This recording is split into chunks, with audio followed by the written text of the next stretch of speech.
পারছি। মা, আমাকে চিরতরে বিদায় দাও মা, বিদায় দাও। জগৎ জীবের কল্যাণের জন্য আমায় বিদায় দাও মা। খেদো না মাগো, শুধু তোমার কাছে একটা নিবেদন। সন্তান রূপে আমাকে কাছে পেয়েছো, আজ তোমায় ছেড়ে চিরতরে আমি চলে যাব। মাগো, তুমি কি তোমার কি মনে নেই মা? ও মা, রাম অবতারের কথা ভেবে দেখো। পিতৃ সত্য পালিবারে রাম গিয়েছিল বনে, আমি মাতৃ আজ্ঞা পালিবারে যাব সন্ন্যাসীর সনে। আমি মাতৃ আজ্ঞা পালিবারে যাব সন্ন্যাসীর সনে। বিদায় দাও মা, শুধু তোমার কাছে একটা নিবেদন। চলে যাবার আগে যদি মনে হয় আমাকে তুমি মনে রেখো মা। ও মা, জন্মের মতো আমায় বিদায় দাও মা। আমি এ দেশ ছেড়ে যাই গো চলে। আমায় জন্মের মতো বিদায় দাও মা। মাগো, আমি দেশ ছেড়ে যাই গো চলে। মাগো, জন্মের মতো বিদায় দাও মা। তুমি পারো যদি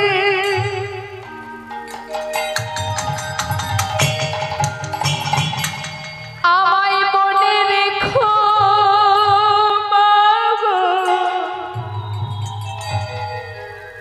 না হয় আমায় তুমি ভুলে যেও।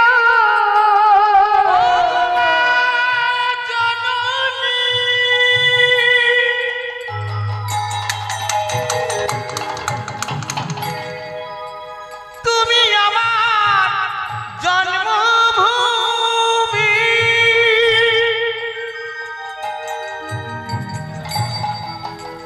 ওগো মা। মাগো, পারো যদি আমায় মনে রেখো, না হয় আমায় তুমি ভুলে যেও মা। মাগো, এই দেখা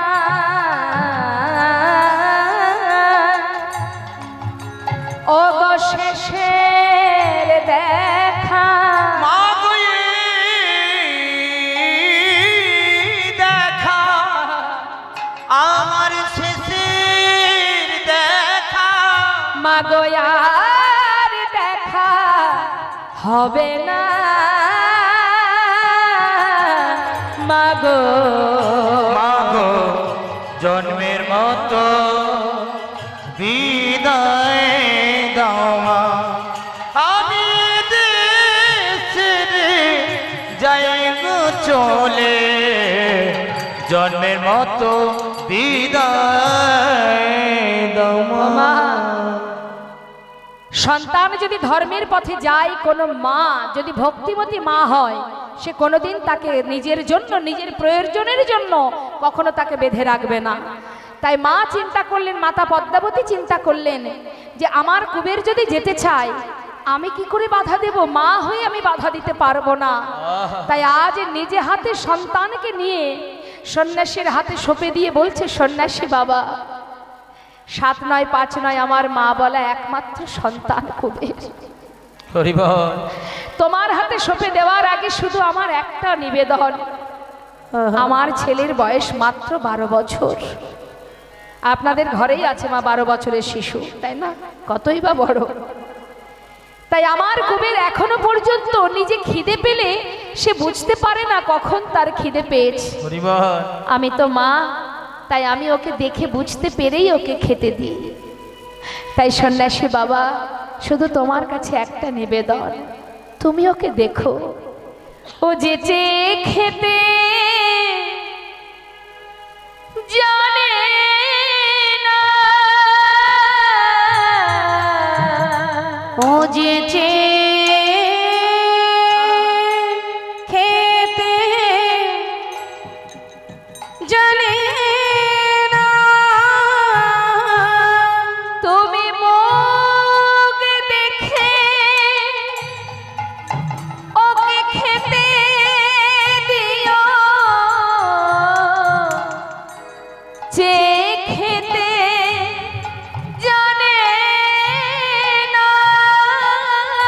ওর মুখ দেখে খেতে দিও, যে খেতে জানে না।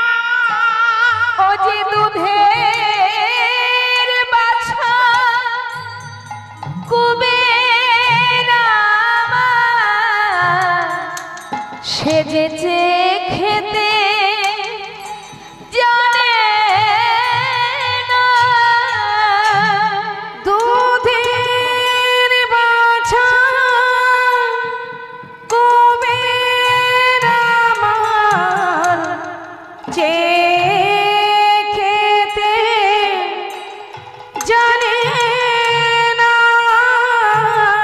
সন্ন্যাসী বাবা, সারাদিন আমার কুবের মাঠে যখন খেলা করবে, দিনের বেলায় খেলার ছলে হয়তো মাকে ভুলে থাকবে, কিন্তু সন্তান সন্ধ্যাবেলা যখন ঘরে ফিরবে, তখন যদি তার মায়ের কথা মনে পড়ে, তুমি তাকে কোলে বসিয়ে কৃষ্ণ নাম হরি নাম শ্রবণ করাবে।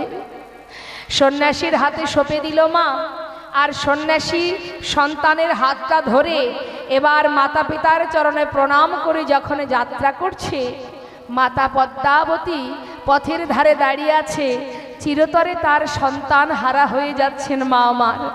যত দূর দেখা যায় পুত্রকে অপলক দৃষ্টিতে তাকিয়ে আছে। যখন অনেক দূর চলে গেল, মা নিজেকে স্থির রাখতে না পেরে চিৎকার করে বলে উঠলেন, কুবের, একবার মা বলে ডাক রে। মা বলে ডাক রে, ওরে দুধের বাছা কুবের আমার, একবার মা বলে ডাক রে। দুধের বাছা কুবের আমার, মা বলে ডাক রে। তোর চাঁদ বদনে মা বলা না, জন্মের মতো শুনে নে রে। চাঁদ মুখে মা বলা না, জন্মের মতো শুনি জানি। কুবের কোনো কথা না বলে চিরতরে মাতা পিতাকে ছেড়ে চলে গেল। সন্ন্যাসীর হাত ধরে নানা তীর্থ ঘুরতে ঘুরতে ঘুরতে ঘুরতে হঠাৎ সন্ন্যাসীকে বলে উঠলেন, সন্ন্যাসী ঠাকুর, তুমি আমাকে নিয়ে নানা তীর্থ ঘুরছো, আমার কি কোনো উপায়, কোনো গতি হবে না? মাগো, সন্ন্যাসী ঠাকুর কুবেরকে নিয়ে গেলেন কোথায়? মুম্বাই। মুম্বাইতে পান্ডুয়াপুর বলে একটি জায়গা আছে, সেখানে একটা নদী আছে যার নাম হলো ভীমা নদী। ওই ভীমা নদীর তীরে গিয়ে কুবেরকে বললেন, তুমি স্নান করো, আজ আমি তোমায় কৃষ্ণ মন্ত্রে দীক্ষা দেব। স্নান করবার পর যখন কৃষ্ণ মন্ত্রে দীক্ষিত হলো কুবের, দীক্ষিত হবার পর যেই না গুরুচরণে প্রণাম করেছে, মাথা নত করে প্রণাম করে যেই বদন তুলেছে, হঠাৎ দেখছে সন্ন্যাসী নেই। গেল কোথায়? চারিদিকে খুঁজছে আর চিৎকার করে বলছে, সন্ন্যাসী ঠাকুর কোথায় গেলে তুমি? আমি দেখতে পাচ্ছি না কেন, কোথায় গেলে তুমি? হঠাৎ কুবেরের অন্তর থেকে বলে উঠল, তুমি ভয় পেও না কুবের, আমি তোমার অন্তরেই আছি, কিন্তু আজ থেকে তোমার নাম আর কুবের নয়, আজ হতে তব নাম হইল নিত্যানন্দ। হরি বল হরি বল। কলিযুগের দ্বারে পরিপূর্ণ শক্তি পেল, তখন নিতাই চাঁদ নিজেকে চিনতে পারলেন, ও আমি নিত্যানন্দ, তাহলে আমি ব্রজের বলরাম।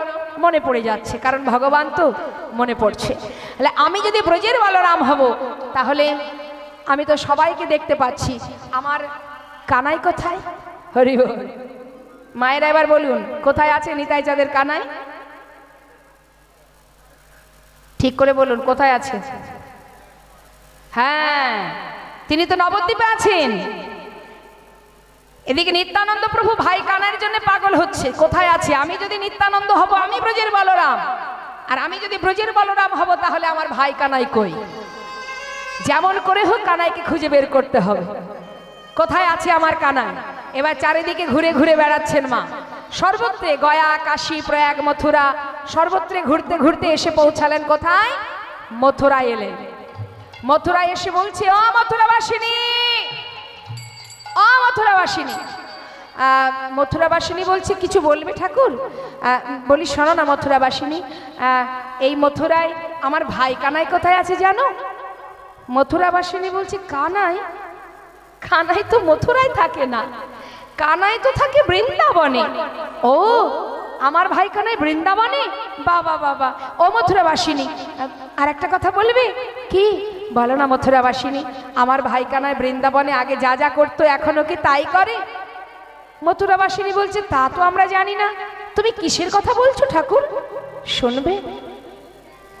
ও মথুরাবাসিনী শোনো, আমি বলি। আমা ভালো করে জেনে নিচ্ছে যাতে ভাইকে তাড়াতাড়ি খুঁজে পাওয়া যায়। বলে, আগে যা যা করতো এখনো তাই তাই করে কিনা সেটা শুনছে। সেগুলো কি? এখনো কি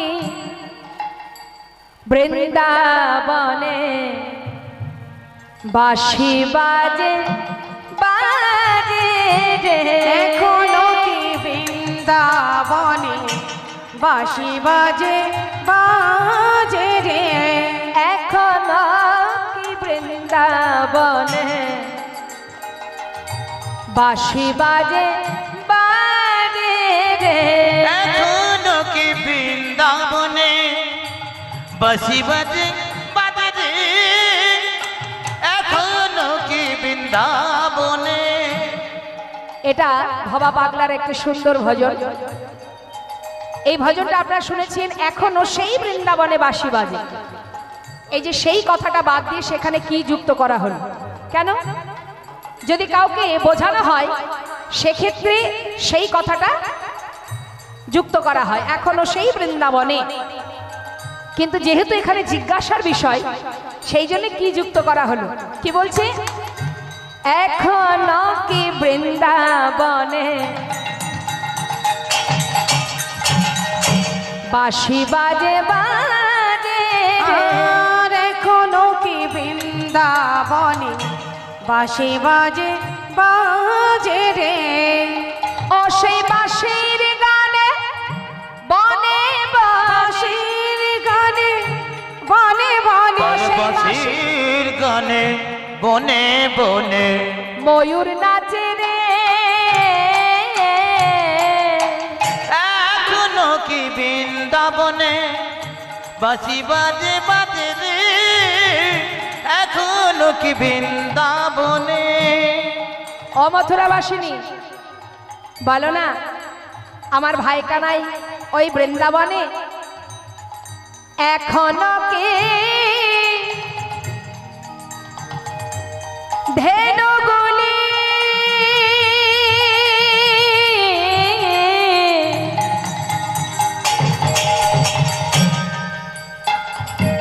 একবার বলে দাও,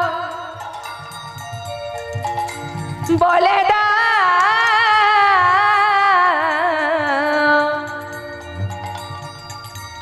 ওহে মথুরাবাসী, এখনো সেই ধেনু গুলি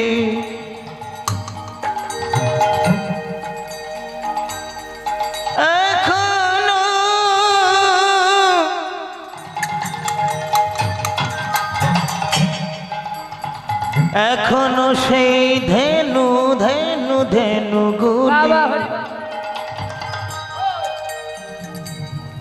তারা গোচারণে উড়ায় ধুলি, এখনো সেই ধেনু হরি বল। ধেনু গুলি এখনো এখনো এখনো এখনো কি ধেনুগুলি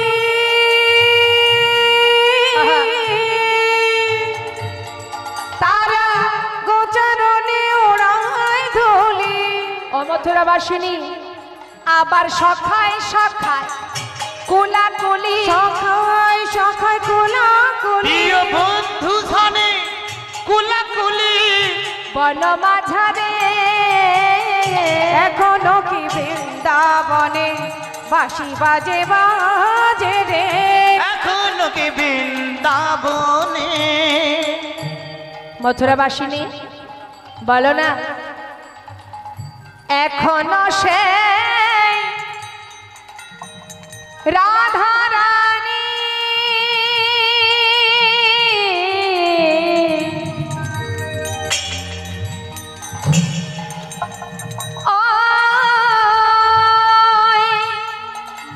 বাঁশি শুনে পাগলিনী,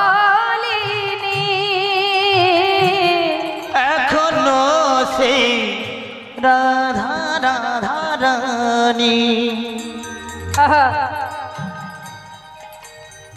রাধা আ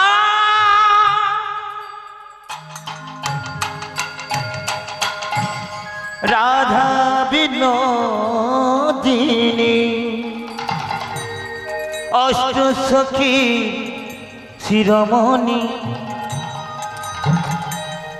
আমাদের শ্যাম সোহাগের গণবিনী, অষ্ট সখীর শিরোমণি আমাদের বৃন্দাবনের বিলাসিনী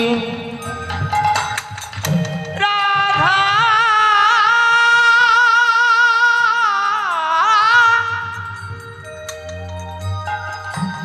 রাধা বিনোদিনী,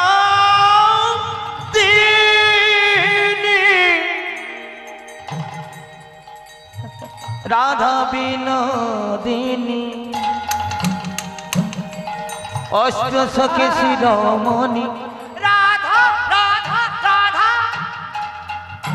এখনো কি রাধা রানী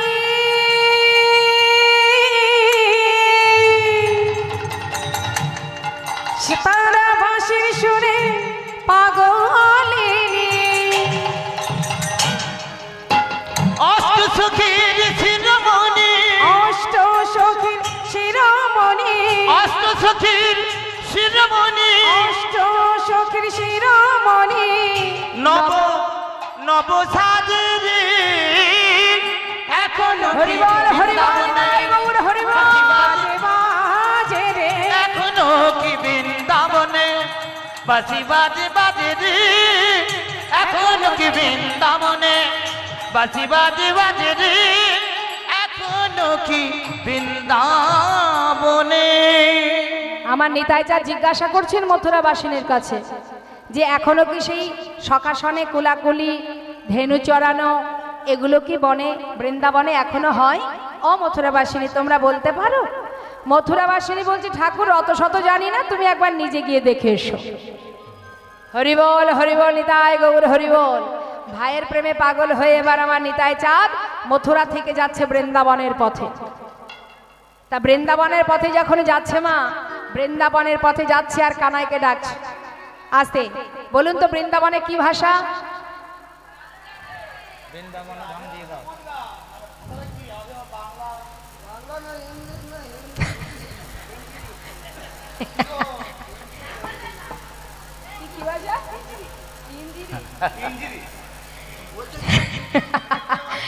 ব্রজবলি ভাষা, বৃন্দাবনের ভাষা হচ্ছে ব্রজবলি।